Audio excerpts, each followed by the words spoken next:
कल हम लोगों ने त्रिकोणमिति के कुछ प्रॉब्लम को सॉल्व किया था।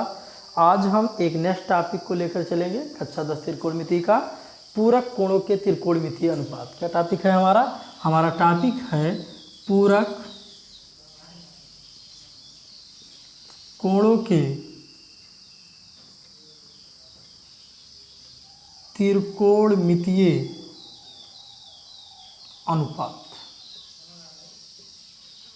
पूरक कोणों के त्रिकोणमितीय अनुपात हम सीखेंगे। जैसे हमने पहले भी बताया आपको कि 0 अंश, 30 अंश, 45 अंश, 60 अंश और 90 अंश, यहाँ तक का मान बनाने के लिए हमने पिछले वीडियो में आपको एक सारणी बनाया, जिससे आप साइन 0 का मान, साइन 30 का मान, साइन 45 का मान, साइन 60 अंश का मान, साइन 90 अंश का मान आसानी से याद कर सकते हैं। और इसके साथ ही अन्य 5 त्रिकोणमितीय अनुपातों के भी सभी मानों को आप याद कर सकते हैं। लेकिन अगर हमसे पूछा जाए 110 अंश का मान बताइए, 120 अंश का मान बताइए, 180 का बताइए, 360 का बताइए, तो कैसे निकाला जाएगा? उसके लिए आपका टॉपिक है पूरक कोणों के त्रिकोणमितीय अनुपात। पूरक कोण किसे कहते हैं इसको जान लीजिए।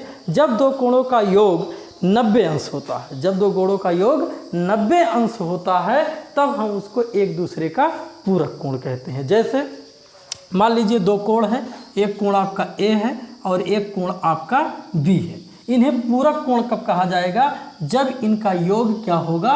90 डिग्री होगा। क्या होगा? 90 डिग्री होगा। अब यहाँ से भी छोटा क्वेश्चन पूछा जा सकता है।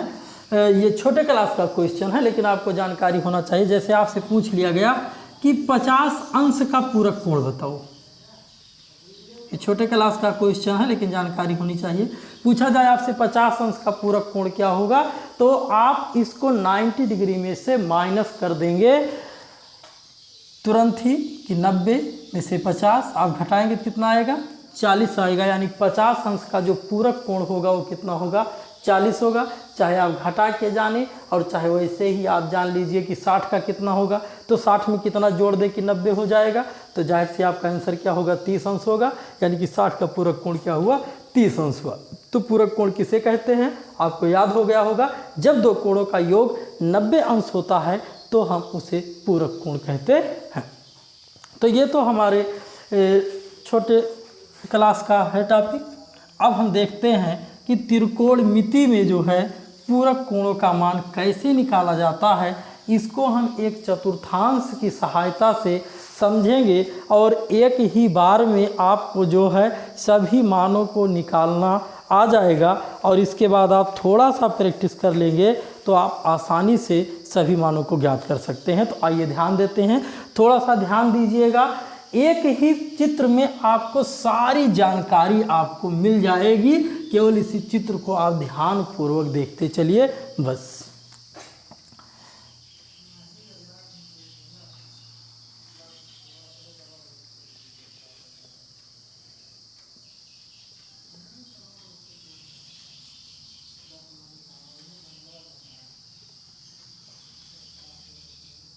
ये आप लोगों को दिख रहा होगा कि ये चतुर्थांश बना हुआ है, क्वाड्रेंट बना हुआ है।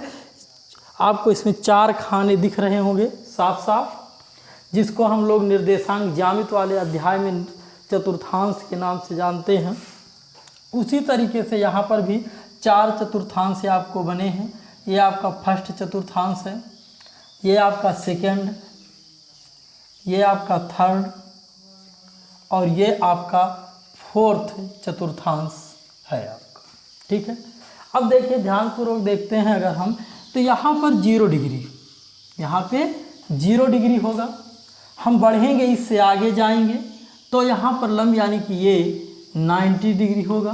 कितना होगा? ये 90 डिग्री होगा। इसके आगे और बढ़ेंगे तो ये 180 डिग्री होगा और यहाँ पर 270 डिग्री होगा। यानी कि 0 अंश, 90 अंश, 180 अंश, 270 अंश और 270। आप एक देख रहे होंगे 0 में 90 जुड़ा तो 90 आया, 90 में फिर 90 जुड़ा तो 180 आया, 180 में 90 जुड़ा तो 270 आया। अब 270 में 90 जुड़ेगा तो जाहिर सी बात है कितना आएगा? 360 अंश आएगा। यानी एक चक्कर ये पूरा घूम लेगा तो कितने डिग्री का कोण बनेगा? 360 360 डिग्री का कोण बनता है। जब एक चक्कर पूरा घूम लेता है तो कितने अंश का कोण बनता है?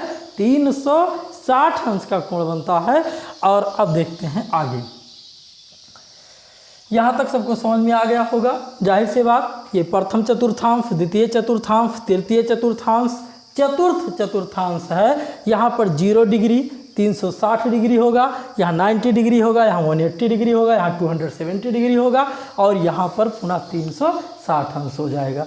तो हम देखते हैं पहले चतुर्थांश में देखने का प्रयास करते हैं। जैसे थोड़ा सा समझिए, यहाँ 0 अंश है, यहाँ से आगे जाओगे तो 1 अंश होगा, 2 अंश होगा, 3 होगा, 4 होगा, 30 मिलेगा, 45 मिलेगा, 60 मिलेगा और धीरे धीरे ऐसे यहाँ पर आपको 90 डिग्री मिलेगा। यानी कि 0 से आगे जाएगा ये।